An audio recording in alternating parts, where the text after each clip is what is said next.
কৌণিক ত্বরণ বা অ্যাঙ্গুলার অ্যাক্সিলারেশন নিয়ে আমরা দেখব এবং এটা শুধুমাত্র কাজ করে বৃত্তাকার পথে গতিশীল কোনো একটা বস্তুর জন্য, দ্যাট মিন্স বৃত্তাকার গতির জন্য। তো বিষয়টা হচ্ছে এরকম যে যখন কোনো একটা বস্তু বৃত্তাকার পথে ঘোরে তখন সে কিন্তু সবসময় সমকোণিক বেগে ঘুরতে নাও পারে, সে মাঝে মাঝে অসমকোণিক বেগেও কিন্তু ঘুরে। তো যখন অসমকোণিক বেগে সে ঘুরবে তাহলে সময়ের সাথে সাথে তার কৌণিক বেগের একটা পরিবর্তন দেখা যাবে। তাহলে সময় সাপেক্ষে যে কৌণিক বেগের পরিবর্তনটা, এই পরিবর্তনের হারকে বা রেটকে বলা হয় কৌণিক ত্বরণ বা অ্যাঙ্গুলার অ্যাক্সিলারেশন। যেমন তোমাদেরকে আমি একটা জিনিস দেখাই, সেটা হচ্ছে এখানে তুমি দেখতে পাচ্ছ একটা বস্তু বৃত্তাকার পথে ঘুরছে এবং সেক্ষেত্রে আমরা কেন্দ্রটাকে সি ধরতে পারি। সি হচ্ছে আমাদের বৃত্তাকার পথের কেন্দ্র। তো এখন বস্তুটা কোনো একটা সময় এ নামক একটা বিন্দুতে ছিল, কিছুক্ষণ পর সে বি নামক একটা বিন্দুতে চলে এসেছে। তুমি ধরে নাও টি1 পরিমাণ সময় সে এ নামক বিন্দুতে ছিল এবং টি2 পরিমাণ সময় সে হচ্ছে বি নামক বিন্দুতে চলে আসলো। তো এখন এ আর বি বিন্দুতে থাকা অবস্থায় তার বেগ দেখতে পাচ্ছি যেটা হচ্ছে রৈখিক বেগ, তার মানটা সম্পূর্ণ ডিফারেন্ট। দ্যাট মিনস এই বিন্দুতে বেগ হচ্ছে ইউ1, বি বিন্দুতে বেগ হচ্ছে ইউ2। এখন আমি ধরে নিলাম এই বিন্দুতে থাকা অবস্থায় তার কৌণিক যে বেগটা ছিল সেটা হচ্ছে ওমেগা1 এবং বি বিন্দুতে থাকা অবস্থায় তার কৌণিক বেগটা পরিবর্তন হয়ে ওমেগা2 হলো। তাহলে টি1 পরিমাণ সময় থেকে টি2 পরিমাণ সময়ের মধ্যে তার কৌণিক বেগটা পরিবর্তন হয়ে ওমেগা1 থেকে ওমেগা2তে কনভার্ট হলো। তাহলে এই যে সময় সাপেক্ষে আমাদের বেগের পরিবর্তন বা পরিবর্তনের যে হারটা, এটাই হচ্ছে কৌণিক ত্বরণ। তাহলে দেখো তো টি1 এবং টি2 এই দুটো সময়ের পার্থক্যটাকে আমরা ইচ্ছে করলে ডেলটি লিখতে পারি। তাহলে ডেলটি মানে হচ্ছে কি, এখানে বস্তুর শেষ সময় এবং আদি সময়ের পার্থক্য। দ্যাট মিনস এটা হবে আমাদের টি2 মাইনাস হচ্ছে টি1।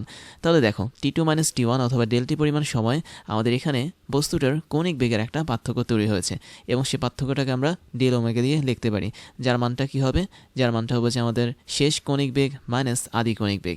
তাহলে এটা কিভাবে সম্ভব? এটা তখনই সম্ভব যখন আমাদের সময়ের পরিবর্তনটা ঘটবে। তাহলে এখানে ডেলটি পরিমাণ সময় আমাদের কৌণিক বেগের পরিবর্তন হয়েছে ডেল ওমেগা। এখন আমরা যদি একক সময় পরিবর্তনটা বের করতে চাই তাহলে দেখো সেটা কি হয়। একক সময় মানে হচ্ছে কি, সময়ের যে ডিফারেন্স বা পার্থক্য সেটা থাকতে হবে 1 সেকেন্ড। তাহলে একক পরিমাণ সময় আমি যদি কৌণিক বেগের পরিবর্তনের হার বের করতে চাই তাহলে সেটা অবশ্যই হবে del omega divide by del t. এবং এই del omega divide by del t এটাকে আসলে আমরা কৌণিক ত্বরণ বলে থাকি। তার মানে এই টোটালটার মান হবে কি কৌণিক ত্বরণ, এবং কৌণিক ত্বরণটাকে আমরা আলফা দিয়ে প্রকাশ করি। যেহেতু কৌণিক ত্বরণ হচ্ছে একটা ভেক্টর রাশি, তাই আমরা যেটা করতে পারি সেটা হচ্ছে আলফার উপর একটা ভেক্টর সাইন দিতে পারি, একই সাথে ওমেগার উপর কি একটা ভেক্টর সাইন দিতে পারি, যেহেতু ওমেগা হচ্ছে কৌণিক বেগ এবং কৌণিক বেগও কি একটা ভেক্টর রাশি। তাহলে আমরা আলটিমেটলি যেটা দেখতে পারি সেটা হচ্ছে আলফা ইজ ইকুয়াল টু, উপরে থাকবে হচ্ছে দুইটা কৌণিক বেগের পার্থক্য, দ্যাট মিনস ওমেগা2 মাইনাস ওমেগা1, এবং এই ক্ষেত্রে আমরা অবশ্যই ভেক্টর সাইন ইউজ করবো যেহেতু কৌণিক বেগ হচ্ছে কি একটা ভেক্টর রাশি। নিচে থাকবে টি2 মাইনাস টি1, যেহেতু সময় হচ্ছে স্কেলার রাশি সেজন্য এখানে আমরা কোনো ভেক্টর সাইন ইউজ করবো না। তারপরে যেটা ইম্পর্টেন্ট সেটা হচ্ছে কৌণিক ত্বরণের মাত্রা এবং একক। তাহলে আমি প্রথমে যদি ইউনিট বা একক লিখতে চাই তাহলে দেখো কিভাবে লিখতে পারি। আমরা এখানে সূত্র থেকে লিখতে পারি। আলফা ইজ ইকুয়াল টু কী ছিল, উপরে ছিল হচ্ছে আমাদের এখানে কৌণিক বেগের পরিবর্তন, নিচে ছিল সময়ের পরিবর্তন। তাহলে উপরে বসবে আমাদের কৌণিক বেগের যে একক সেটা, কৌণিক বেগের একক যেটা তোমরা জানো রেডিয়ান পার সেকেন্ড, আর সময়ের যে একক সেটা হচ্ছে সেকেন্ড। তাহলে আমি বলতে পারি কৌণিক ত্বরণের একক হচ্ছে রেডিয়ান পার সেকেন্ড স্কোয়ার অথবা রেডিয়ান সেকেন্ড ইনভার্স 2, যেটা খুশি তোমরা বলতে পারো। তাহলে তোমরা কিন্তু চাইলে এটা কীভাবে লিখতে পারো, রেডিয়ান সেকেন্ড ইনভার্স 2। এখন আমি যদি কৌণিক ত্বরণের মাত্রা বের করতে চাই তাহলে দেখো কি হবে। তো আমি যদি এখন মাত্রা বের করতে চাই, মাত্রা মানে হচ্ছে কি ডাইমেনশন, তাহলে আমরা কিন্তু সূত্র ইউজ করে মাত্রাটা বের করতে পারি। যেহেতু তুমি দেখতে পাচ্ছ আলফা ইজ ইকুয়াল টু কৌণিক বেগের পার্থক্য ভাগ হচ্ছে সময়ের পার্থক্য, তাহলে কৌণিক বেগের যে মাত্রা সেটা বসবে উপরে। এবং তোমরা কিন্তু কৌণিক বেগের মাত্রাটা জানো, যেটাকে আমরা কি লিখেছিলাম, টি ইনভার্স 1 হিসেবে লিখেছিলাম। তার মানে সময়ের মধ্যে আমি যদি টিকে নিই তাকে ইনভার্স করলে আমরা কৌণিক বেগের মাত্রাটা পাই। আর নিচে বসবে কি আমাদের এখানে সময়ের মাত্রা, দ্যাট মিনস টি বসবে। কেন তুমি স্পষ্ট দেখতে পাচ্ছি উপরে বসছে আমাদের কৌণিক বেগ, নিচে বসছে হচ্ছে সময়। তাহলে তাই যদি হয় আমরা এটাকে মডিফাই যদি করি তাহলে আমরা পাচ্ছি শুধুমাত্র টি ইনভার্স 2। তাহলে টি ইনভার্স 2 হচ্ছে আমাদের কৌণিক ত্বরণের মাত্রা, এবং এটাকে তোমরা চাইলে ইচ্ছা করলে এমএলটির মাধ্যমে প্রকাশ করতে পারো। দ্যাট মিনস আমাদের এখানে এম টু দি পাওয়ার 0 বসবে, এল টু দি পাওয়ার 0 বসবে, টি ইনভার্স 2 বসবে। কোনো কিছুর উপর পাওয়ার যখন আমরা 0 দিব টোটালটার মান তখন 1 হয়ে যাবে। সেজন্য আমরা এখানে এমএলটি মানে এমএল এই দুটির ক্ষেত্রে আমরা পাওয়ারটাকে 0 হিসেবে বসাতে পারি। এখন একটা মজার কথা হচ্ছে, তুমি দেখতে পাচ্ছ আমাদের এখানে কৌণিক ত্বরণ মানেই হচ্ছে সময়ের সাথে বস্তুর কৌণিক বেগের পরিবর্তনের হার, তাই না? তো এখন যদি সময়ের সাথে কোনো একটা বস্তুর কৌণিক বেগের পরিবর্তনের হার না হয় তখন কি হবে? তখন আমরা সেটাকে ইউনিফর্ম সার্কুলার মোশন বলতে পারি বা সমকৌণিক বেগ বলতে পারি। তাহলে যখন আমরা সমকৌণিক বেগ পাই বা ইউনিফর্ম সার্কুলার মোশন পাই, ইউসিএম, তখন আমি বলতে পারি আমাদের কৌণিক ত্বরণটা থাকে না। তার মানে কৌণিক ত্বরণ যে সবসময় থাকতে হবে এমন কোনো কথা নেই। কোনো একটা বস্তু যদি সমকৌণিক বেগে ঘুরে তাহলে তার জন্য কিন্তু কখনোই কৌণিক ত্বরণ থাকবে না। দ্যাট মিনস তার জন্য আমাদের আলফার যে মানটা সেটা সম্পূর্ণভাবে শূন্য হবে। যেহেতু সময়ের সাথে আমাদের এখানে কৌণিক বেগের পরিবর্তন হচ্ছে না, তার মানে আলফার মানটা তখন অবশ্যই শূন্য হবে। তাহলে এটা মনে রাখবে, যখন আমরা কৌণিক ত্বরণের সংজ্ঞা দিব বা ডেফিনিশন লিখব, তখন অবশ্যই একটা জিনিস ম্যান্ডেটরি, সেটা হচ্ছে অসমকৌণিক বেগ। এই জিনিসটা তোমাকে মনে রাখতে হবে। বা নন ইউনিফর্ম সার্কুলার মোশন, আমি একটু শর্টকাটে লিখি, নন ইউনিফর্ম সার্কুলার মোশন বা অসমকৌণিক বেগ থাকতে হবে। তুমি যদি সমকৌণিক বেগ নিয়ে কাজ করো, সেখানে কখনোই কৌণিক ত্বরণ কাজ করবে না। যেহেতু কৌণিক ত্বরণ হচ্ছে একটা ভেক্টর রাশি, তার মানে এর মানও থাকবে, দিকও থাকবে। তো আমরা এখন যেটা দেখব সেটা হচ্ছে কৌণিক ত্বরণের দিক কীভাবে বের করতে হয় সেটা। খেয়াল করে দেখো, আমাদের এখানে প্রথম ডিস্কের দিকে যদি তাকাও, দ্যাট মিনস এটা হচ্ছে আমাদের এখানে ফার্স্ট ডিস্ক বা চাকতি। তো এই চাকতিটা কিন্তু খুব সুন্দরভাবে একটা নির্দিষ্ট অক্ষকে কেন্দ্র করে ঘুরছে, এবং তুমি দেখতে পাচ্ছ একদম শুরুতে তার কিন্তু একটা নির্দিষ্ট পরিমাণ কৌণিক বেগ ছিল, যেটাকে আমরা ওমেগা ইনিশিয়াল লিখেছি। তাহলে এটা হচ্ছে আমাদের আদি কৌণিক বেগ, এবং কিছুক্ষণ পর তার বেগটা বাড়ছে, বাড়তে বাড়তে তার মানটা হয়ে গেছে ওমেগা ফাইনাল বা শেষ কৌণিক বেগ। তার মানে তুমি তীর চিহ্নের মাধ্যমে বুঝতে পারছো যে বস্তুটা যখন ঘুরছে তখন এই ঘূর্ণনের দিকের সাথে আমি যদি আমাদের ডান হাতের 4টা আঙ্গুলকে রাখি, তাহলে আমাদের ডান হাতের যে থাম্ব বা বৃদ্ধাঙ্গুল থাকবে সেটা কিন্তু উপরের দিকে কাজ করবে, এবং এই উপরের দিকটা আসলে কৌণিক বেগের দিককে বোঝায়। তাহলে কৌণিক বেগের দিক অনুসারে আমি দেখতে পাচ্ছি একদম শুরুতে তীর চিহ্নটা হচ্ছে ছোট, তার মানে কৌণিক বেগ কম ছিল। কিছুক্ষণ পর আমি দেখতে পাচ্ছি তীর চিহ্নটা বড়, তার মানে কৌণিক বেগটা বেশি হয়ে গেছে। তো আমরা যখন কৌণিক ত্বরণের দিক বের করব, সেই দিকটা সম্পূর্ণভাবে যেই তলের মধ্যে বস্তুটা ঘুরছে বৃত্তাকার পথে, ওই তল বরাবর লম্বভাবে থাকবে। এবং এটা আমাদের ডান হাতে নিয়ম ওভাবে যে মেনটেন করবে তা না, কেননা আমি এখানে একটা কেস দেখাচ্ছি, যেটা হচ্ছে আমাদের ইনিশিয়াল কৌণিক বেগটা হচ্ছে কম, কিন্তু ফাইনাল কৌণিক বেগটা হচ্ছে বেশি। তো যখন কোনো একটা বস্তুর কৌণিক বেগ আস্তে আস্তে বাড়ে, তখন তার যে কৌণিক ত্বরণের মানটা আছে সেটাও বেড়ে যায়। তো কৌণিক ত্বরণ তো আসলে বাড়ে না, এটা একটা নির্দিষ্ট কনস্ট্যান্ট মানে থাকে। তাহলে আমরা যখন একটা নির্দিষ্ট কৌণিক ত্বরণ অ্যাপ্লাই করব কোনো একটা ঘূর্ণায়মান বস্তুর উপর, তখনই তার কৌণিক বেগটা বাড়বে। তো কৌণিক বেগ যদি বাড়া শুরু করে, তাহলে আমি বলতে পারি আমাদের এখানে সম্পূর্ণভাবে ডানহাতি নিয়মটা কাজ করবে। দ্যাট মিনস তুমি তোমার বৃদ্ধাঙ্গুলটা যেদিকে কাজ করবে সেদিক বরাবর আমাদের এখানে কৌণিক ত্বরণ এ কাজ করবে।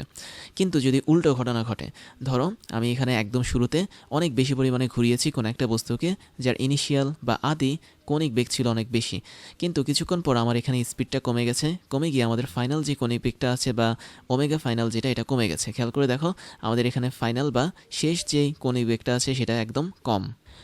এই অবস্থায় কিন্তু আমাদের ডান হাতি নিয়মটা আর কাজ করবে না। যদিও তুমি দেখতে পাচ্ছ আমাদের বস্তুটা কিন্তু সেম দিকে ঘুরছে, বাট তার ঘোরার যে গতিটা, দ্যাট মিনস কৌণিক যেই বেগটা সেটা কিন্তু কমে গেছে। তো কৌণিক বেগ যখন কমে যাবে, তখন আমাদের যেই কৌণিক ত্বরণ আছে সেটাও কিন্তু কমতে শুরু করবে, এবং সেক্ষেত্রে তার ডিরেকশন বা দিকটা হবে বিপরীত দিকে। বাট সবসময় তুমি দেখতে পাচ্ছ প্রথম এবং দ্বিতীয় ছবিও, মানে প্রথম ছবি এবং দ্বিতীয় ছবি দুইটার মধ্যেই কিন্তু দেখতে পাচ্ছ কৌণিক ত্বরণ যেটা, সেটা আমাদের বৃত্তাকার পথ বরাবর লম্বভাবে কাজ করে। তাহলে খুব সহজ একটা কথা যদি বলি, যে যদি তুমি কৌণিক বেগ বাড়াতে চাও, তাহলে কৌণিক বেগ যেদিক বরাবর কাজ করবে, আমাদের কৌণিক ত্বরণও সেদিক বরাবর কাজ করবে। আর তুমি যদি কোনো একটা ঘূর্ণায়মান বস্তুর কৌণিক বেগ কমিয়ে ফেলো, তাহলে কৌণিক বেগ যেদিক বরাবর কাজ করবে, কৌণিক ত্বরণটা ঠিক তার বিপরীত দিক বরাবর কাজ করবে। দ্যাট মিনস প্রথম ছবির জন্য আমি দেখতে পাচ্ছি উপরের দিকে আমাদের এখানে কৌণিক ত্বরণ কাজ করে, আর দ্বিতীয় ছবির জন্য তুমি দেখতে পাচ্ছ ঠিক নিচের দিক বরাবর বা এদিক বরাবর আমাদের কৌণিক ত্বরণ বা আলফা কাজ করবে। এখন এই বিষয়টা আমি যদি তোমাদেরকে মানের মাধ্যমে দেখাই, যেটা মাঝে মাঝে তোমরা পেয়ে থাকবে কোশ্চেনে, যেমন ধরো তোমার কাছে আমি একটা কৌণিক বেগ দিলাম, দ্যাট মিনস আমি এখানে ওমেগার কথা বললাম। ধরো ওমেগা হচ্ছে একটা নির্দিষ্ট পরিমাণ কৌণিক বেগ, যার মানটা হচ্ছে তুমি ধরো 4 রেডিয়ান পার সেকেন্ড। তাহলে এটা দেখে তুমি কি বুঝবে? তুমি বুঝবে যে আমাদের ওই বস্তুটার একটা নির্দিষ্ট পরিমাণ বেগ বেড়ে গেছে, যেটা হচ্ছে 4 রেডিয়ান পার সেকেন্ড। তো এখন এই ওমেগার মানটা আসলে ডেল ওমেগা হিসেবে দেওয়া হয়। ডেল ওমেগা মানে হচ্ছে কি, আমাদের আদি বেগ এবং শেষ বেগের যে পার্থক্য সেটা। তাহলে তোমার শেষ কৌণিক বেগ এবং আদি কৌণিক বেগের পার্থক্য হচ্ছে 4 রেডিয়ান পার সেকেন্ড, এবং এটা কিন্তু একটা পজিটিভ সাইনে আছে। একই সাথে আমি যদি তোমাকে বলি তোমার কৌণিক ত্বরণের মান আলফা ইজ ইকুয়াল টু কথার কথা 2 রেডিয়ান পার সেকেন্ড স্কোয়ার, তখন তোমাকে সিদ্ধান্ত নিতে হবে, যেহেতু আমাদের এখানে কৌণিক ত্বরণ এবং কৌণিক বেগ দুইটাই হচ্ছে পজিটিভ সাইনযুক্ত, তার মানে সত্যিকার অর্থে আমাদের এখানে কোনো একটা বস্তুর বেগ বেড়েছে, বা আমরা বলতে পারি আমাদের এখানে কৌণিক বেগ যেদিকে কাজ করে, কৌণিক ত্বরণটাও সেদিকে কাজ করে। বাট তুমি ধরে নাও আমাদের এখানে ডেল ওমেগা যেটা আছে দ্যাট মিন্স কৌণিক বেগের পার্থক্য, এটা আমাদের মাইনাস দেওয়া থাকলো। দ্যাট মিন্স এটা দেওয়া থাকলো হচ্ছে -4 রেডিয়ান পার সেকেন্ড। এর মানে হচ্ছে আমাদের এখানে ওই বস্তুটার কৌণিক বেগ কমে গেছে। যদি কৌণিক বেগটা কমে যায় এবং আলফা মানটা যদি স্টিল আমাদের এখানে 2 রেডিয়ান পার সেকেন্ড স্কোয়ার দেওয়া থাকে, তাহলে আমাদের বুঝতে হবে যে সত্যিকার অর্থে আমাদের এখানে কৌণিক বেগ যে দিক বরাবর কাজ করে, আমাদের কৌণিক ত্বরণটা তার বিপরীত দিক বরাবর কাজ করে। তাহলে যখন আমাদের দুইটা মানই হচ্ছে পজিটিভ, তখন আমাদের প্রথম কন্ডিশন হিসেবে সেটা কাজ করবে। আর যখন একটা মান নেগেটিভ, একটা মান হচ্ছে পজিটিভ, তখন সেটা দ্বিতীয় কন্ডিশন হিসেবে কাজ করবে। ফাইনালি আরেকটা ট্রিকি জিনিস দেখাই। ধরো তোমার এখানে -4 রেডিয়ান পার সেকেন্ড দেওয়া কৌণিক বেগের পার্থক্য এবং কৌণিক ত্বরণ যেটা, সেটাও তোমাকে -2 দেওয়া। দ্যাট মিনস এটা ওয়ান কাইন্ড অফ মন্দন দেওয়া, যেটাকে আমরা কৌণিক মন্দন বলি। তখন কি ঘটবে? তখন তুমি অলরেডি দেখতে পাচ্ছ যে দুইটাই কি সেম সাইনযুক্ত বা একই রকম চিহ্নযুক্ত। তখনও কিন্তু আমাদের প্রথম কন্ডিশন কাজ করবে। দ্যাট মিন্স আমাদের এই ক্ষেত্রে কৌণিক বেগ যেদিকে কাজ করে, কৌণিক ত্বরণও কি সেদিকেই কাজ করবে। তাহলে আমরা এই মানগুলোকে এখন একটু সামারাইজ করি, তাহলে তোমাদের জন্য সুবিধা হবে। ধরো তোমার কাছে দেওয়া আছে ডেল ওমেগার মান। আচ্ছা, আমি একটা কাজ করি, এখানে লিখি। তো আমার কাছে ডেল ওমেগার মান দেওয়া এবং আমার কাছে আলফার মান দেওয়া। তাহলে দেখো এই দুটো মান ভিন্ন চিহ্নযুক্ত হতে পারে। ডেল ওমেগা পজিটিভ হতে পারে, কৌণিক ত্বরণ পজিটিভ হতে পারে। ডেল ওমেগা নেগেটিভ হতে পারে, কৌণিক ত্বরণ পজিটিভ হতে পারে। ডেল ওমেগা নেগেটিভ হতে পারে, কৌণিক ত্বরণও কি নেগেটিভ হতে পারে। তার মানে যখন আমাদের দুইটা মানই পজিটিভ, তখন আমরা বুঝবো কি, আমরা বুঝবো আমাদের এখানে একই দিকে কৌণিক ত্বরণ এবং কৌণিক বেগ কাজ করে। তার মানে এটা আমাদের কোন ছবি নির্দেশ করবে? আমি একটু ছবিগুলোর নাম দিই। ধরো এটা হচ্ছে এ নামক ছবি, আর এটা হচ্ছে ধরো বি নামক ছবি, আর এটা হচ্ছে সি নামক ছবি। এটার কথা একটু পরে আমরা আসছি।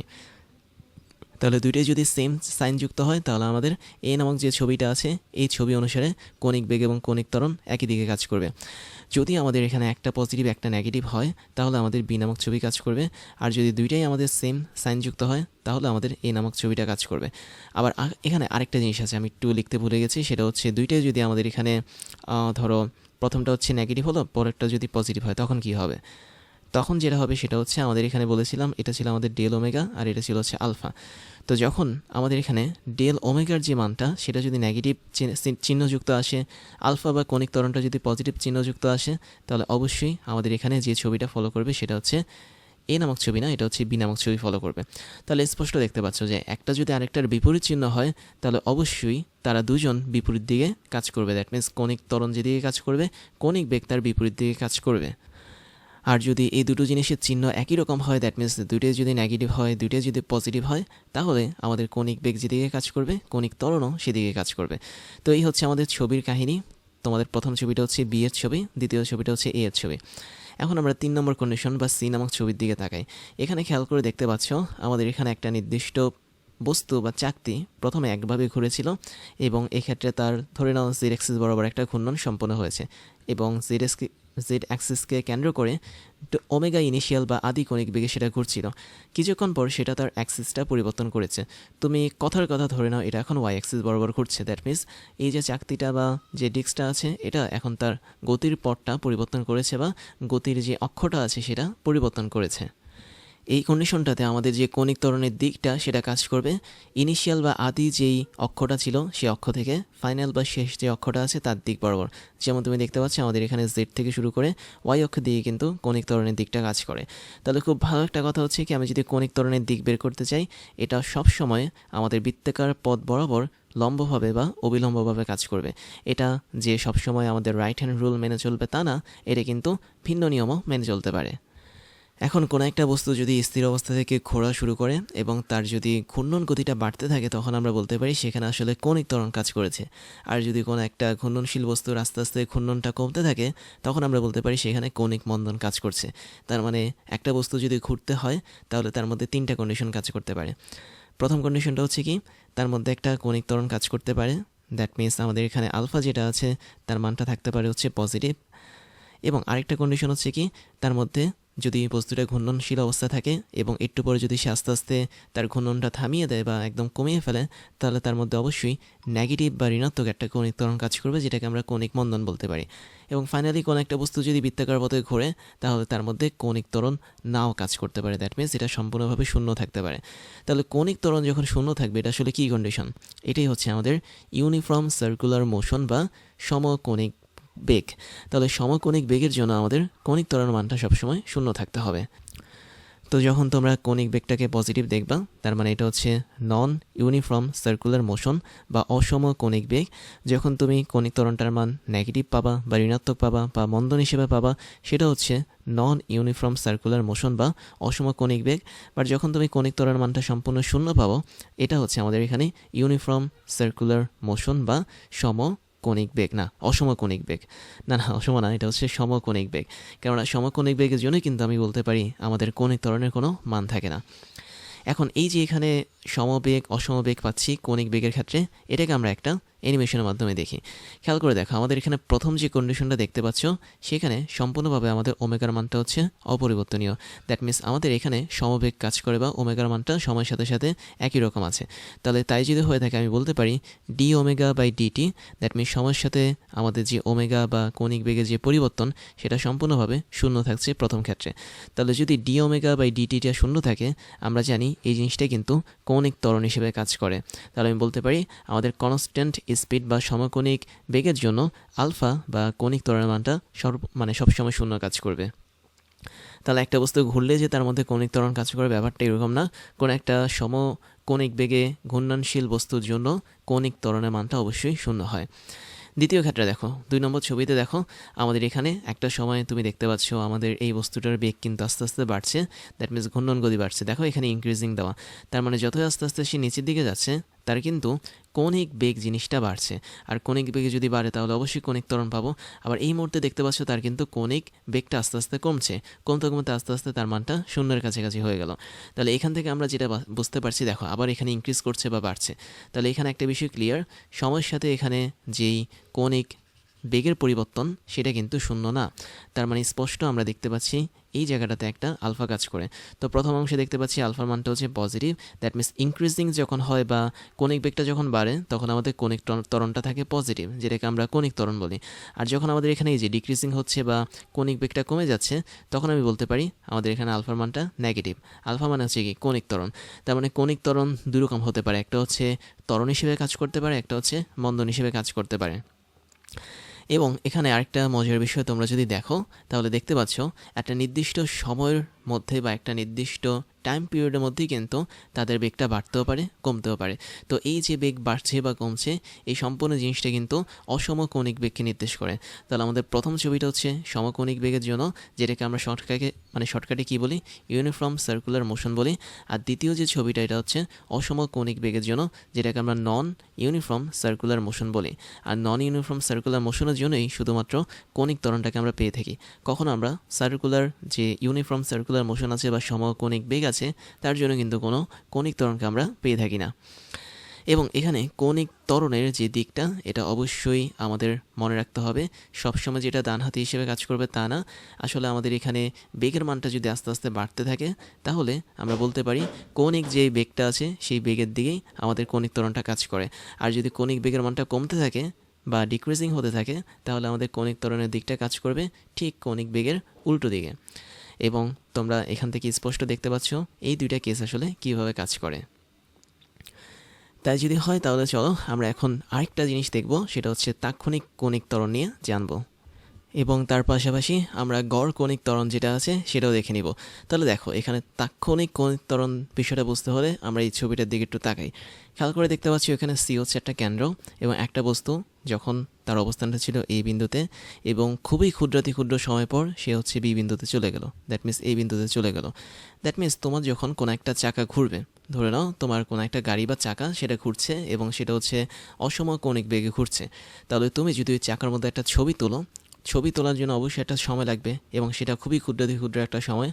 ওই পরিমাণ সময়ের মধ্যে তুমি দেখলে যে চাকার অবস্থান, দ্যাট মিনস এই বিন্দুর অবস্থানটা বি বিন্দুতে চলে গেছে। তাহলে এ থেকে যে বি এর দূরত্বটা এটা খুবই ক্ষুদ্রাতি ক্ষুদ্র, যেটাকে আমরা কি বলে থাকি, ডেল থিটা হিসেবে আখ্যায়িত করে থাকি।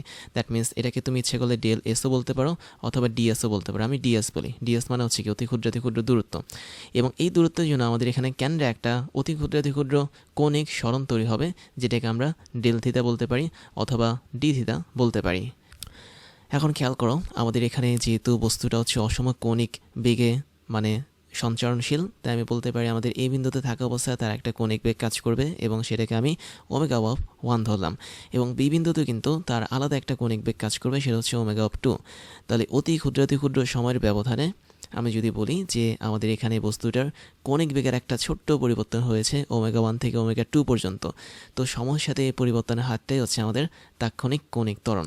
তাহলে তাৎক্ষণিক কৌণিক ত্বরণের খুব ভালো একটা যদি ডেফিনেশন দিই, সেটা হচ্ছে সময় ব্যবধান যদি শূন্যের কাছাকাছি হয় তাহলে সময়ের সাথে বস্তুর কৌণিক বেগের পরিবর্তনের হারকে আমরা তাৎক্ষণিক কৌণিক ত্বরণ বলতে পারি বা ইনস্ট্যান্টেনিয়াস অ্যাঙ্গুলার অ্যাক্সিলারেশন বলতে পারি।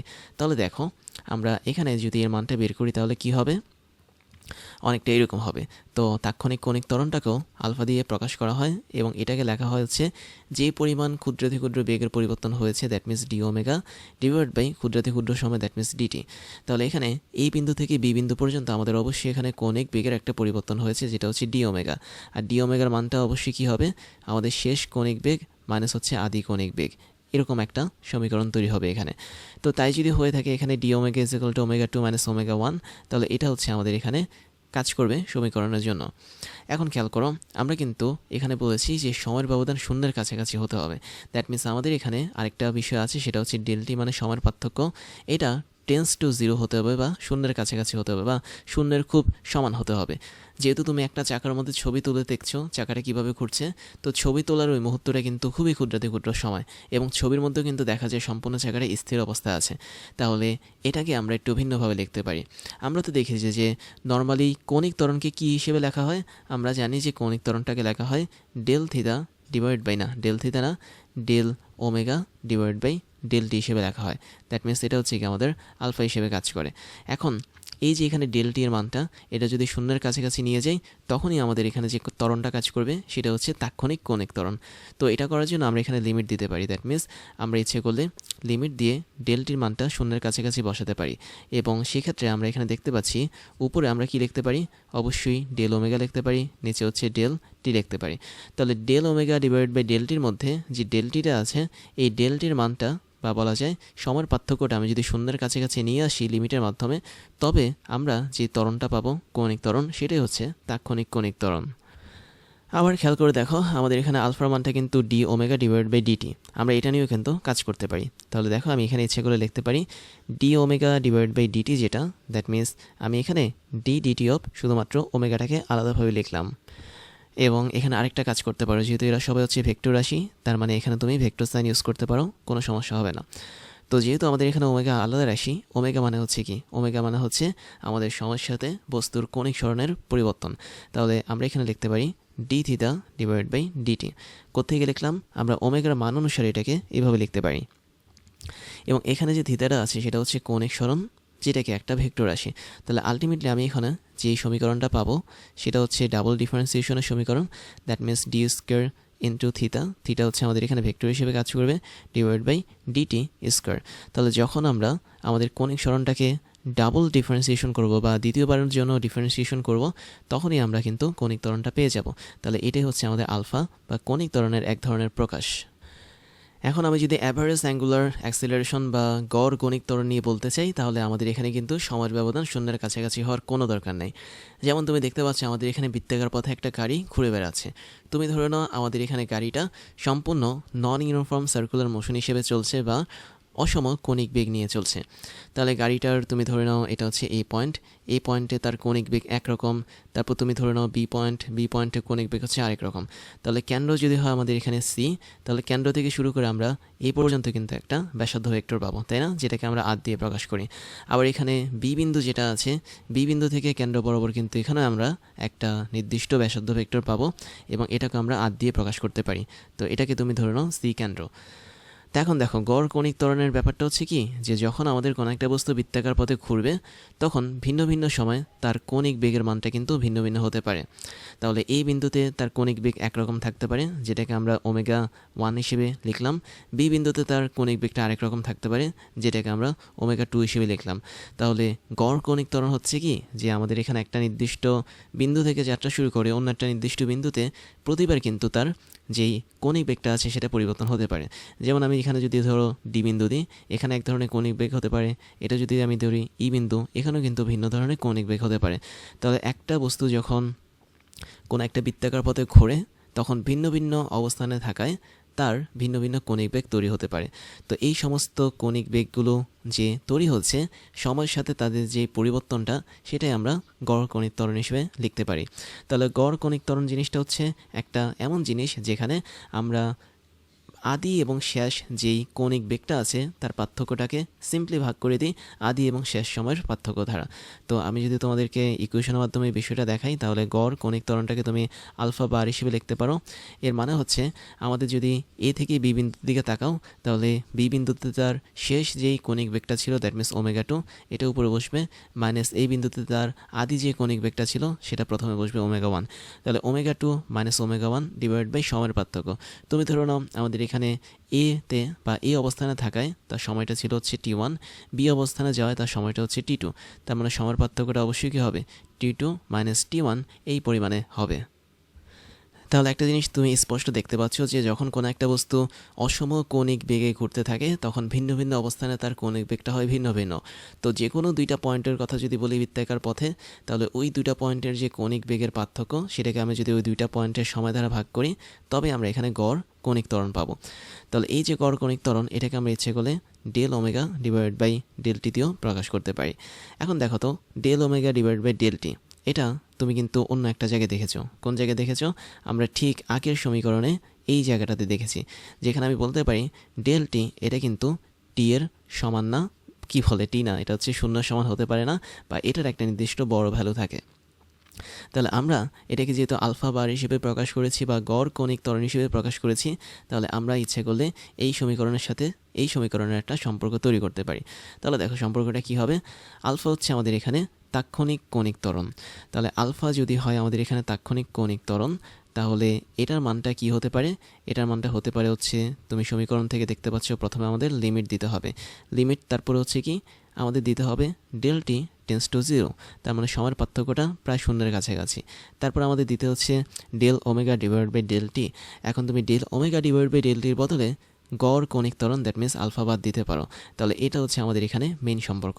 তাহলে খুব সহজ কথা হচ্ছে যখন আমাদের গড় কৌণিক ত্বরণ আমরা পাবো ওই গড় কৌণিক ত্বরণের মধ্যে যদি সময়ের ব্যবধানটা শূন্যের কাছাকাছি করে দিই বা ডেলটির মানটা টেন্স টু জিরো যদি করে দিই তাহলে আমরা যে ত্বরণটা পাবো সেটাই হচ্ছে আমাদের তাৎক্ষণিক কৌণিক ত্বরণ।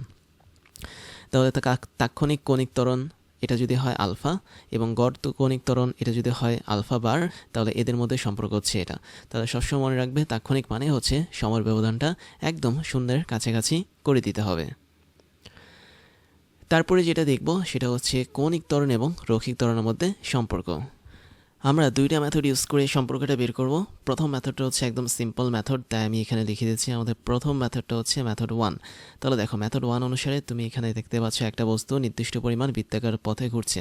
তো যখন বস্তুটা বৃত্তাকার পথে ঘুরছে বৃত্তাকার পথের ব্যাসার্ধ হচ্ছে আর এবং বস্তুটা সিকে কেন্দ্র করে ঘুরছে, দ্যাট মিনস সি হচ্ছে একটা বিন্দু এবং তার ঘোরার যে ডিরেকশনটা সেটা হচ্ছে মোটামুটি ঘড়ির কাঁটার বিপরীত দিকে। এখন কোনো একটা মুহূর্তে ধরো বস্তুটা এই বিন্দুতে ছিল, কিছুক্ষণ পর বস্তুটা এখন বি বিন্দুতে চলে গেল।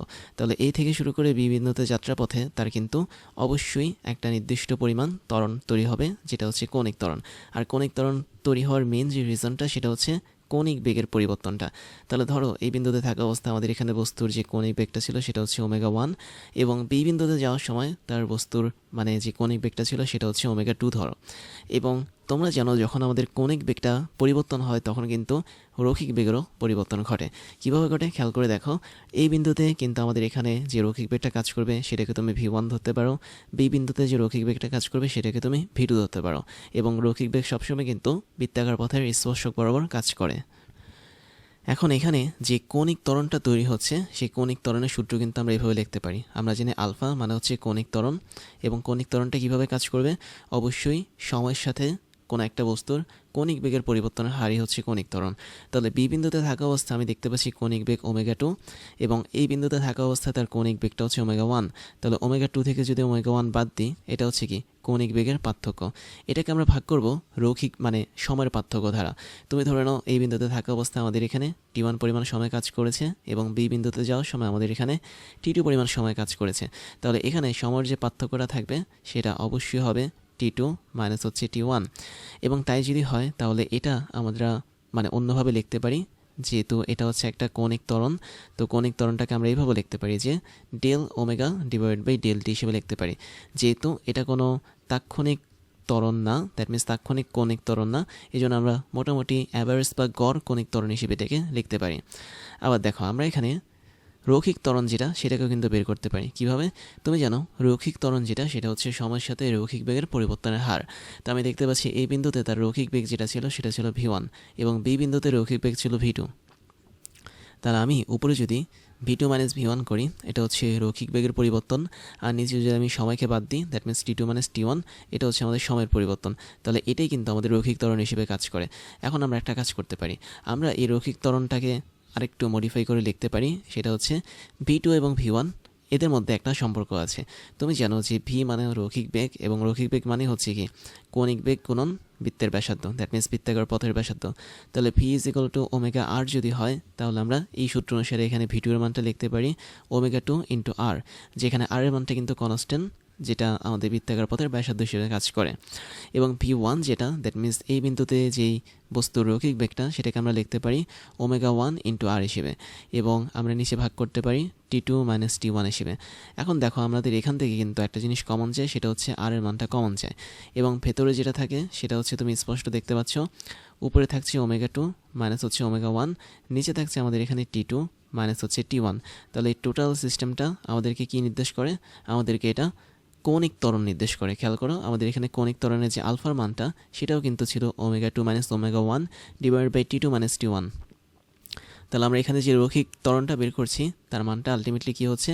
আলটিমেটলি হচ্ছে আর ইন্টু আলফা। দ্যাট মিনস আমি যদি বৃত্তাকার পথের ব্যাসার্ধের সাথে কৌণিক ত্বরণটাকে গুণ করি, তাহলে আমরা রৈখিক ত্বরণটা পেয়ে যাব। এখন খেয়াল করো আমরা এখানে যে সম্পর্কটা পেয়েছি, আমি যদি এটা এক লাইনে লিখতে চাই, তাহলে আমি পাবো এ মানে হচ্ছে আমাদের রৈখিক ত্বরণ, এবং এর মানটা হচ্ছে আমাদের এখানে ব্যাসার্ধ গুণন কৌণিক ত্বরণ, এবং এখানে টোটাল সম্পর্কটা কিন্তু মানের উপর নির্ভর করছে। দ্যাট মিনস আমরা এখানে মানকে কাজে লাগিয়ে এই সূত্রটা তৈরি করেছি, এখানে কোনো দিককে আমরা কাজে লাগাইনি।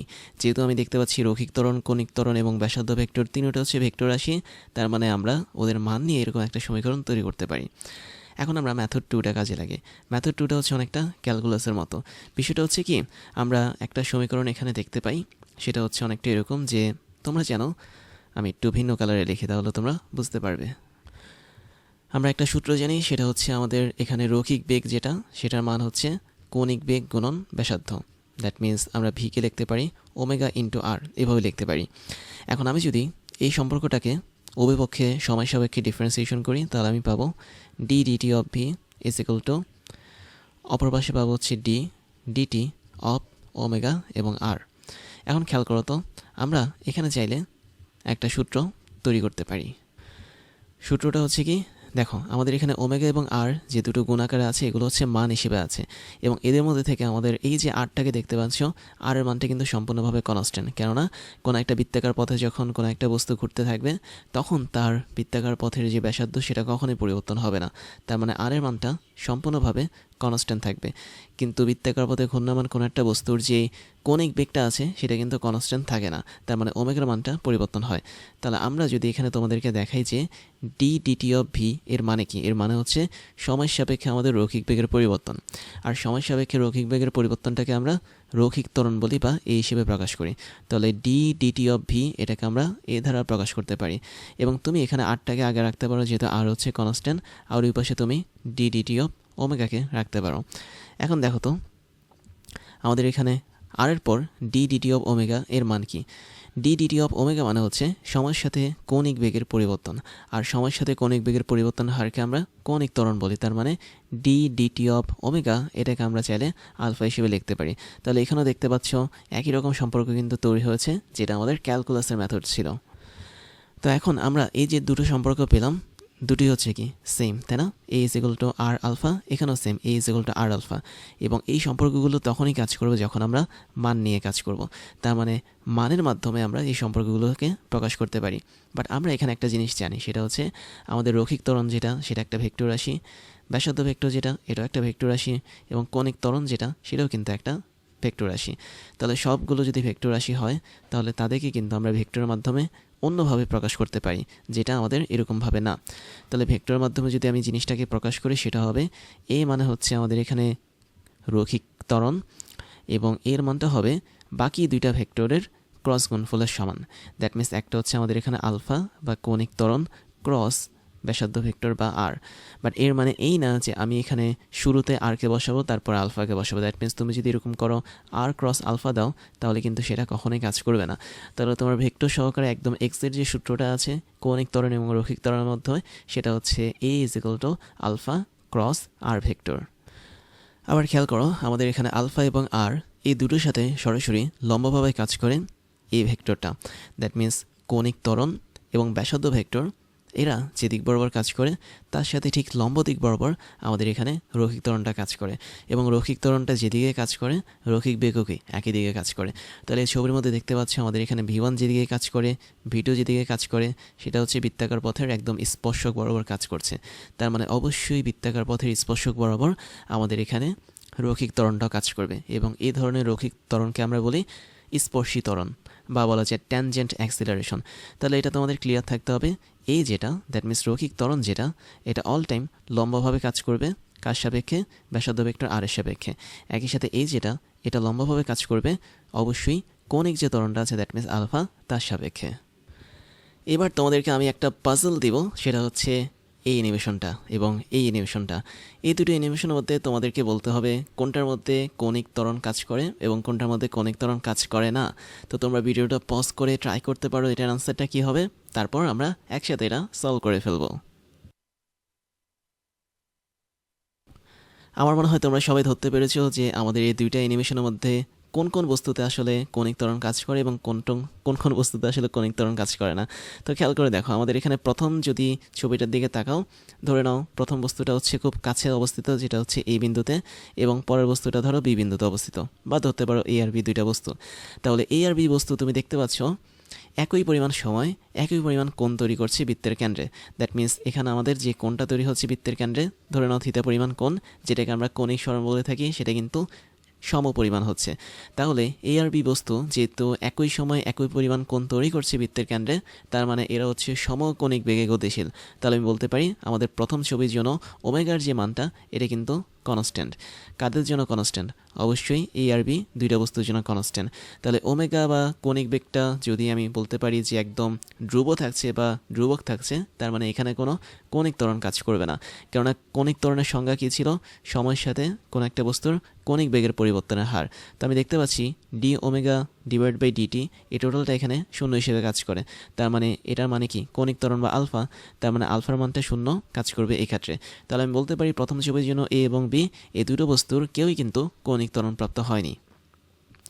এখন আমি কিন্তু তোমাদেরকে অলরেডি বলেছি যে কোনো একটা বস্তু যদি কৌণিক ত্বরণ প্রাপ্ত না হয়, তারপরেও কিন্তু সে বৃত্তাকার পথে চলতে পারবে, বাট সেক্ষেত্রে তার সমকৌণিক বেগ থাকবে। তো সেই কেসটা হচ্ছে আমাদের এখানে প্রথম কেসটা। দ্বিতীয় যে কেসটা তুমি দেখতে পাচ্ছ, খেয়াল করে দেখো, এটা হচ্ছে আমাদের এ বস্তু, এটা হচ্ছে আমাদের বি বস্তু। এখানে একটা মজার বিষয় হচ্ছে কি, আমাদের এখানে বি বস্তুটা খুব ধীরে ধীরে ঘুরছে, এ বস্তুটা খুব দ্রুত ঘুরছে।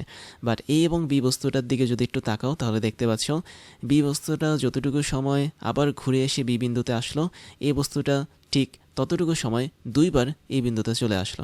তার মানে আমি বলতে পারি আমাদের এখানে বি বস্তুর যে বেগটা বা কৌণিক যে বেগটা, সেটা হচ্ছে এ বস্তুর চেয়ে কম। তাহলে এ বস্তুর কৌণিক বেগ যেটা, এটা আসলে দ্বিগুণ, আর বি বস্তুর কৌণিক বেগটা হচ্ছে কি তার অর্ধেক বা সাধারণভাবে ওমেগা। তাহলে আমি যদি বলি বি বস্তুর কৌণিক বেগটা যদি ওমেগা হয়, তাহলে এ বস্তুর কৌণিক বেগটা অবশ্যই হবে কি 2 ওমেগা। এবং মজার বিষয় হচ্ছে আমাদের এখানে এ আর বি এই দুটো বস্তুই কিন্তু সমকৌণিক গতিতে ঘুরছে। তার মানে বি বস্তুটা শুধুমাত্র ওমেগা পরিমাণ গতিতে ঘুরছে, আর এ বস্তুটা শুধুমাত্র 2 ওমেগা পরিমাণ গতিতে ঘুরছে। তাই যদি হয় আমাদের এখানে অবস্থা, তাহলে আমি বলতে পারি আমাদের এখানে 2 নম্বর ছবির জন্য তুমি ওমেগাটাকে ধরতে পারো ওমেগা 1 এবং 2 ওমেগাটাকে ধরতে পারো ওমেগা 2, বা তুমি সরাসরি বলতে পারো ওমেগা এবং 2 ওমেগা দুইটাকে বলতে পারো। তাহলে ওমেগা এবং 2 ওমেগা দুইটাই হচ্ছে কি কনস্ট্যান্ট। আর যদি কোনো কৌণিক গতিটা কনস্ট্যান্ট থাকে, তাহলে আমি বলতে পারি সেখানে কোনো কৌণিক ত্বরণ কাজ করবে না। তাহলে স্টিল আমাদের এখানে এ এবং বি বস্তু এই দুটো বস্তুর মাঝেও কিন্তু কোনো কৌণিক ত্বরণ কাজ করছে না। এই দুটো বস্তুই সমকৌণিক বেগে চলছে, জাস্ট একটার চেয়ে আরেকটার বেগ বেশি। তাহলে দেখতে পাচ্ছ যে আমরা হয়তো এখানে অনেকটা ভুল কনসেপ্ট তৈরি করতাম যে আমাদের এখানে 2 নম্বর ছবির মধ্যে হয়তো কণিক ত্বরণ কাজ করছে, আসলে তা না। কণিক ত্বরণ বিষয়টা হচ্ছে কি যে একটা বস্তু থেমেছিল, হুট করে তার চলা শুরু হবে এবং আস্তে আস্তে তার কণিক বেগটা বাড়বে। অথবা একটা বস্তু ঘূর্ণনশীল অবস্থায় ছিল, আস্তে আস্তে তার কণিক বেগটা কমবে, কমে কমে আস্তে আস্তে বস্তুটা শূন্য হয়ে যাবে বা তার বেগটা শূন্য হয়ে যাবে। বাট আমাদের এখানে দুটো ছবিতে আমরা দেখতে পাচ্ছি কি তারা সমকোণিক গতিতে চলছে। তার মানে কোনো বস্তু এখানে থেমেও যাচ্ছে না, আবার কোনো বস্তু থেমে থাকা অবস্থা থেকে চলাও শুরু করছে না। এই জন্য আমি বলতে পারি আমাদের এখানে এই যে দুইটা কেস দেখতে পেলাম, এদের কারোর মধ্যে কিন্তু কৌণিক ত্বরণ জিনিসটা নেই। তার মানে দ্বিতীয় কেসের জন্য আমাদের আলফার মানটা শূন্য, সেটা এ বস্তুর জন্যও শূন্য এবং বি বস্তুর জন্য কিন্তু শূন্য। তাহলে কৌণিক ত্বরণটাকে আমি ফিল করব কিভাবে, বা কিভাবে বুঝবো কোন একটা বস্তুর মধ্যে কৌণিক ত্বরণ কাজ করছে? তো সেটা ফিল করার জন্য আমরা আরও একটা বিশাল অ্যানিমেশন দেখে ফেলি। তো এই অ্যানিমেশনটা দেখার আগে আমি তোমাদেরকে একটু জাস্ট পয়েন্টগুলো বলে রাখছি যে তুমি দেখতে পাচ্ছ আমাদের উপরে সময় বা টি দেওয়া আছে 0.00 সেকেন্ড, যেটাকে আমরা টি ইজিক্যাল টু 0 ধরতে পারি, তাই না? তারপর এখানে আমাদের ওমেগা দেওয়া আছে, সেটা হচ্ছে 0 রেভলিউশন পার মিনিট। তো এখানে রেভলিউশন পার মিনিট বা আরইভি পার মিনিট মানে হচ্ছে এটা কৌণিক বেগের একটা একক, যেটাকে আমরা অন্যভাবে বলতে পারি রেডিয়ান পার সেকেন্ড, তাই না? তো রেভলিউশন পার মিনিটটার হিসাব অন্যরকম, সেটা আমি কোনো একটা ক্লাসে তোমাদেরকে দেখিয়ে দেবো। আর এখানে আলফা যেটা দেখতে পাচ্ছ সেটা হচ্ছে কৌণিক ত্বরণ, যেটার মান হচ্ছে এখন একদম শুরুতে শূন্য আছে, দ্যাট মিনস এটার ইউনিট হচ্ছে রেডিয়ান পার সেকেন্ড স্কোয়ার। তো এখানে যেটা করা হয়েছে দেখো, আমাদের এখানে একটা সিডি দেখানো হয়েছে বা একটা গ্রামোফোন দেখানো হয়েছে, এবং আমাদের একদম সেন্টার বা কেন্দ্র হচ্ছে এই বিন্দুটা। সেন্টারের সাপেক্ষে আমি এখানে তিনটা ভিন্ন ভিন্ন দূরত্বে তিনটা বস্তুকে বসিয়েছি। দ্যাট মিনস এই সিডি বা এই ডিস্কের তিনটা ভিন্ন ভিন্ন পয়েন্ট আমরা দেখতে পাচ্ছি, একটা হচ্ছে এ পয়েন্ট, একটা হচ্ছে বি পয়েন্ট, একটা হচ্ছে সি পয়েন্ট। তাহলে দেখো তো আমাদের এখানে এ পয়েন্টটা কেন্দ্রের খুব কাছে, বি পয়েন্টটা একটু দূরে, সি পয়েন্টটা কিন্তু আরও দূরে। এখন এখানে অ্যানিমেশনটা যেভাবে কাজ করবে সেটা হচ্ছে প্রথমে এই মানুষটা প্লাগের মাধ্যমে এটাকে কানেকশন দিবে এই বৈদ্যুতিক ডিভাইসটার মধ্যে। তারপর একদম শুরুতে সে 0 অবস্থান থেকে তার ঘূর্ণনটা শুরু করবে। দ্যাট মিনস আমাদের এখানে একদম শুরুতে কী থাকবে, কৌণিক বেগটা শূন্য থাকবে, এবং কৌণিক বেগ শূন্য মানে কি ওমেগার মানটা শূন্য থাকবে। এবং ওমেগা শূন্য থাকা অবস্থায় সে যখন এদিক বরাবর ঘোরা শুরু করবে তখন আস্তে আস্তে তার বেগটা বাড়তে থাকবে। আর তোমরা জানো যখন কৌণিক বেগটা আস্তে আস্তে বাড়তে থাকে তখন একটা নির্দিষ্ট কৌণিক ত্বরণ কাজ করে। দ্যাট মিনস আমাদের যে আলফার মানটা আছে সেটা ফিক্সড অবস্থায় থাকবে এবং সেটা একটা পজিটিভ ভ্যালু তৈরি করবে। এবং এটা হচ্ছে প্রথম কন্ডিশন। দ্বিতীয় কন্ডিশন হচ্ছে কি, আমাদের এখানে যখন আলফার মানটা আস্তে আস্তে বাড়তে বাড়তে একটা নির্দিষ্ট সময় পর্যন্ত পৌঁছাবে, ওই সময়টাতে আমাদের কৌণিক বেগের মানটা আরও মানে কনস্ট্যান্ট হয়ে যাবে এবং সেই মুহূর্তে আমাদের আলফার মানটা শূন্য হয়ে যাবে। তার মানে তখন সেটা সমকৌণিক বেগে চলা শুরু করবে। এবং ফাইনাল মোমেন্টে যখন আমরা এই প্লাগটাকে খুলে ফেলবো তখন আমাদের এই গ্রামোফোনটা আস্তে আস্তে তার গতিটা কমিয়ে দিবে, এবং গতি যদি কমায় তাহলে অবশ্যই আমাদের এখানে ওমেগা বা কৌণিক বেগের মানটা কমবে এবং আলফার যে মানটা আছে সেটা এখন নেগেটিভ হয়ে যাবে। তার মানে কোনো একটা বস্তু যখন আস্তে আস্তে তার ঘূর্ণন গতিটা বাড়ায় তখন তার মধ্যে একটা নির্দিষ্ট কৌণিক ত্বরণ কাজ করে, যেটার মান যে কোনো কিছু হতে পারে। আর যখন আমাদের কোনো একটা বস্তু তার গতিটা কমায়, দ্যাট মিন্স তার ঘূর্ণন গতি যখন কমতে থাকে তখন কিন্তু তার মধ্যে একটা মন্দন কাজ করে, যেটা হচ্ছে কৌণিক মন্দন। সেক্ষেত্রে আমাদের আলফার মানটা নেগেটিভ পাবো। আর যখন বস্তুটা একটা সমকৌণিক বেগে চলে তখন কিন্তু আলফার মানটা 0 হবে। তাহলে চলো আমরা এখন এই জিনিসগুলো মুছে দিচ্ছি এবং তোমাদেরকে আমি এক্সের অ্যানিমেশনটা দেখাচ্ছি। তাহলে খেয়াল করো, যখন আমরা প্লাগটা চালু করেছি তখন দেখতে পাচ্ছি আলফার মান 4.2 এবং ওমেগার মান হচ্ছে 33, এবং এই মুহূর্তে দেখতে পাচ্ছি আমাদের এখানে সমকোণিক বেগে কিন্তু আমাদের এই জিনিসটা চলছে, তখন আলফার মানটা সম্পূর্ণ 0। যখন আমরা প্লাগটা খুলে দিলাম তখন দেখতে পাচ্ছি ওমেগার মানটা আস্তে আস্তে কমছে এবং আলফার মানটা এখন নেগেটিভ হয়ে গেছে। তাহলে স্পষ্ট তুমি এখানে দেখতে পাচ্ছ আমাদের এখানে সম্পূর্ণ কাজটা করছে তিনটা ওয়েতে। আবার দেখো, একদম শুরুতে ওমেগা বাড়ছে, তার মানে আলফার মান থাকবে। তারপর আমরা সমকৌণিক বেগে চালাচ্ছি, এখন ওমেগার মানটা হচ্ছে ফিক্সড, আলফা মানে হচ্ছে 0। এবং ফাইনালি আমি যখন ফ্ল্যাগটা খুলে ফেললাম তখন আলফার মানটা নেগেটিভ হয়ে গেল এবং ওমেগার মানটা আস্তে আস্তে কমা শুরু করলো। এবং তুমি দেখতে পাচ্ছ আমাদের এখানে যখন প্লাগটা লাগানো হচ্ছে ওই মুহূর্তটাতে কিন্তু আমরা বলতে পারি আমাদের এখানে আলফার মানটা বেড়ে যাচ্ছে, এবং আলফার মানটা যখন বেড়েছে তখন কিন্তু ওমেগার যে মানটা সেটা কিন্তু আলফার দিক বরাবর কাজ করে। তাহলে তুমি ঠান্ডা মাথায় এটা দেখো, দেখতে দেখতে তোমরা এটা উপলব্ধি করা শুরু করো।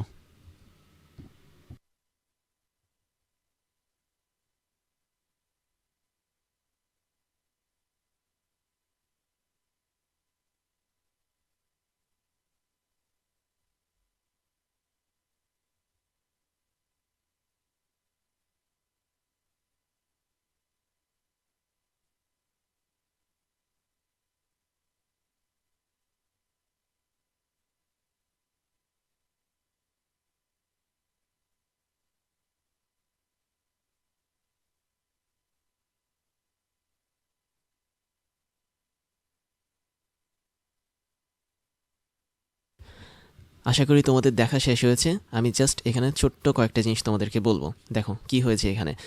যখন একদম t=0 সময়ের কথা বলছি তখনকার ঘটনা কি, তখন সব কিছু কিন্তু শূন্য। যখন তুমি প্লাগটাকে লাগাবে তখন আমি দেখতে পাচ্ছি আমাদের এখানে ওমেগার মানটা বাড়া শুরু করেছে, তার মানে এটার ঘূর্ণন বেগটা বাড়ছে। ওমেগা যখন বাড়বে তখন আমি দেখতে পারি আলফার যে মানটা এটা একটা পজিটিভ মান হিসেবে কাজ করে। তারপর কিছুক্ষণ পর আমি দেখতে পাচ্ছি ওমেগার মানটা আমি কনস্ট্যান্ট করে ফেলেছি। দ্যাট মিন্স ওমেগা এর মান বাড়ছেও না কমছেও না, এটা সরাসরি কনস্ট্যান্ট অবস্থায় আছে। কনস্ট্যান্ট মানে কি, ধ্রুবক একটা মান অবস্থায় আছে। ওই মুহূর্তে আমি দেখতে পাচ্ছি যে আমাদের এখানে আলফা বা কৌণিক ত্বরণের মান সম্পূর্ণভাবে শূন্য। কিছুক্ষণ পর যখন আমি প্লাগটা খুলে ফেললাম, দ্যাট মিন্স বিদ্যুতের কানেকশন যখন আমি বন্ধ করে ফেললাম, তখন আমাদের কৌণিক বেগের মানটা কমা শুরু করেছে এবং ওই মুহূর্তটাতে আমাদের আলফার যে মানটা এটা কিন্তু নেগেটিভ হয়ে গেছে। তাহলে এই তিনটা কেস যদি তুমি মনে রাখতে পারো তাহলে তুমি সম্পূর্ণভাবে কৌণিক ত্বরণটাকেও বুঝতে পারবে। এবং এখানে এই যে তিনটা বিন্দু দেখতে পাচ্ছ, একটা হচ্ছে এ বিন্দু, একটা হচ্ছে বি বিন্দু, একটা হচ্ছে সি বিন্দু।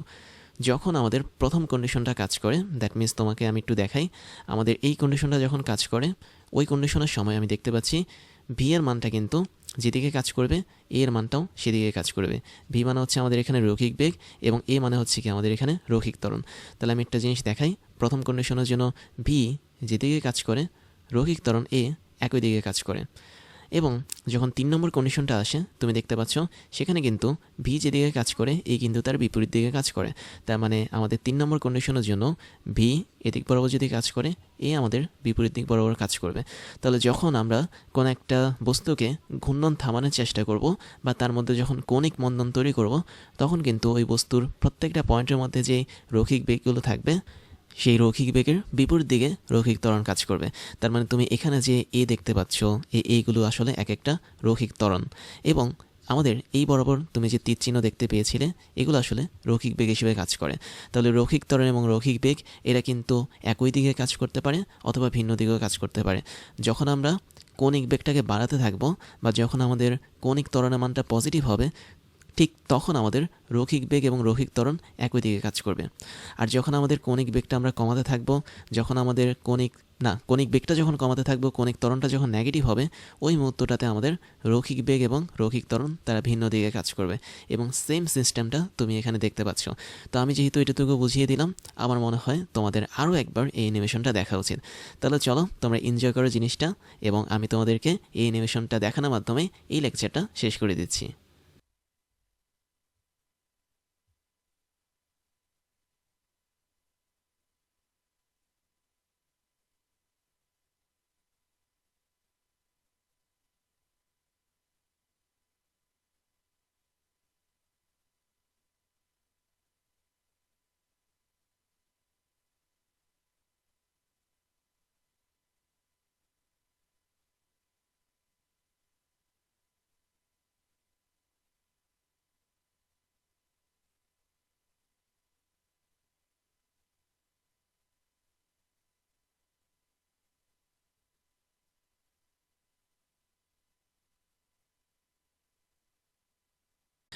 এবার ওয়েডিমির পক্ষ থেকে তোমাদের জন্য থাকছে দারুণ কিছু সারপ্রাইজ, যার প্রথমটা হচ্ছে ডিজিটাল লাইব্রেরি। আমাদের এই লাইব্রেরির লিঙ্ক তুমি পেয়ে যাবে এই ক্লাসের ডিসক্রিপশন বক্সে, যেখানে আমাদের প্রত্যেকটা ক্লাসের লিঙ্ক এবং নোটগুলো পেয়ে যাচ্ছ কেবলমাত্র এক ক্লিকই। তুমি তোমার পছন্দের মতো যে কোনো সাবজেক্টের ক্লাস করতে পারবে এই লাইব্রেরি থেকে, যে কোনো ক্লাসের নোট তুমি ডাউনলোড করতে পারবে দেশের অন্যতম এই বড় ডিজিটাল লাইব্রেরি থেকে। এরপর তোমাদের জন্য থাকছে আমাদের বেস্ট রিসোর্স থেকে তৈরি করা ক্লাসগুলো, যেখানে আমরা বিশ্বের টপ লেভেলের বইগুলো ফলো করে তোমাদের জন্য ক্লাসগুলো বানিয়ে থাকি। সেই সাথে আমাদের অনেকগুলো অফিসিয়াল বই আছে, যার মধ্যে হাজারো প্রবলেমগুলো নিয়ে আমরা তোমাদের জন্য ক্রাশ চ্যালেঞ্জগুলো বানাই, যেগুলো আমরা ধরে ধরে তোমাদেরকে সলভ করাই। তারপরে তোমাদের জন্য থাকছে হচ্ছে আমাদের পেইড কোর্সের সুযোগ, যেখানে তোমরা ফ্রি ক্লাসগুলোতে এত পরিমাণ সুযোগ পাচ্ছ এবং সেখানে পেইড কোর্সগুলো তোমাদের জন্য, তোমাদের প্রিপারেশনের জন্য অনেক বেশি পরিমাণ ইম্পর্টেন্ট, যেগুলো তোমাদের প্রিপারেশনগুলোকে এক্সট্রা একটা লেভেলে নিয়ে যাবে। আমাদের পেইড কোর্সগুলো সম্পর্কে ডিটেলস জানার জন্য তোমরা আমাদের এই ক্লাসের ডিসক্রিপশন বক্সে যেতে পারো। সেখানে আমাদের অফিসিয়াল ওয়েবসাইটের লিঙ্ক পেয়ে যাবে এবং সেখানে গিয়ে তোমরা জানতে পারবে আমরা বছরের কোন সময়টাতে কোন ধরনের কোর্সগুলো রানিং করাচ্ছি এবং কোন ধরনের কোর্সগুলো আমরা পরবর্তীতে লঞ্চ করব। এরপরে তোমাদের জন্য থাকছে আমাদের স্টুডেন্ট কমিউনিটি, তোমরা সেখানে জয়েন করতে পারো। আমাদের অফিসিয়াল ফেসবুক পেজের লিঙ্ক হচ্ছে facebook.com/oedemy এবং তোমরা চাইলে আমাদের ফেসবুক গ্রুপেও জয়েন করতে পারো। গ্রুপের লিঙ্ক হচ্ছে facebook.com/groups/oedemy। তারপর তোমাদের জন্য থাকছে আমাদের ক্লাস এবং কোর্স নিয়ে সমস্ত আপডেট খবর জানার প্রসেস। তার জন্য তোমাকে জয়েন করতে হবে আমাদের টেলিগ্রাম চ্যানেলে এবং আমাদের টেলিগ্রাম চ্যানেলের লিঙ্ক হচ্ছে t.me/oedemy। এখানে জয়েন করলে তোমরা আমাদের প্রতিদিনের ক্লাসের খবরগুলো পেয়ে যাবে। কোন দিন কোন কোর্সটা আমরা লঞ্চ করছি, কোন কোর্সটা বর্তমানে রানিং আছে, কোন কোর্সটাতে তুমি ভর্তি হতে পারবে, সমস্ত ধরনের খবর তোমরা জেনে যাবে আমাদের এই টেলিগ্রাম চ্যানেল থেকে। তাহলে এখনই জয়েন করে ফেলো t.me/oedemy এখানে গিয়ে। এবার আমি তোমাদেরকে আমার পরিচয়টা জানাচ্ছি। আমি হচ্ছি ইমতিয়াজ, ওয়েডেমি সহ ক্রাশ ইঞ্জিনিয়ারিং এবং টকডেমির ফাউন্ডার হিসেবে কাজ করছি, যেখানে ওয়েডেমিতে আমি স্কুল এবং কলেজ লেভেলের স্টুডেন্টদেরকে পড়াই, ক্রাশ ইঞ্জিনিয়ারিংয়ে আমি ইঞ্জিনিয়ারিং লেভেলের স্টুডেন্টদেরকে পড়িয়ে থাকি এবং টকডেমিতে মেডিকেল সায়েন্সের স্টুডেন্টদেরকে পড়িয়ে থাকি। সেই সাথে আমি বিগত 10 বছর ধরে 5 লাখেরও বেশি স্টুডেন্টদেরকে অনলাইন এবং অফলাইনে পড়িয়েছি। আমার এডুকেশনাল ব্যাকগ্রাউন্ড হচ্ছে বিএসসি কমপ্লিট করেছি ইলেকট্রিক্যাল অ্যান্ড ইলেকট্রনিক ইঞ্জিনিয়ারিং নিয়ে, এমএসসি কমপ্লিট করেছি বায়োমেডিক্যাল ইঞ্জিনিয়ারিং নিয়ে এবং বর্তমানে একটা ইউনিভার্সিটিতে লেকচার হিসেবে কাজ করে যাচ্ছি।